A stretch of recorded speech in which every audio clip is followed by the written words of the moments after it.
പഠിച്ചത്?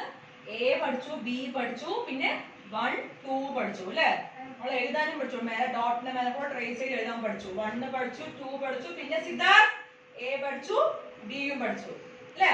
Next A, B next letter എന്താണ്? C. C. C. 1, 2 and next 3. നമ്മൾ ഇന്ന് പഠിക്കാൻ പോകുന്നത് C and 3 ആണ്. ഓക്കേ? ഇതുപോലെ ഡോട്ട്സ് ഇട്ട് തരും. ഈ ഡോട്ടിന്റെ മേലെ കൂടെ കർവ്ഡ് ലൈൻ. ഞാൻ എന്താ പറയുന്നത്? കർവ്ഡ്. നോക്കുക. ഈ ഡോട്ടിന്റെ മേലെ കൂടെ ഇതുപോലെ ഇങ്ങനെ വരച്ചിട്ട് എന്ത് ലെറ്റർ ആണ്? C. എങ്ങനെയാണ്? ഡോട്ട്സ് കണ്ടില്ലേ? ഡോട്ട്സ് കണ്ടില്ലേ?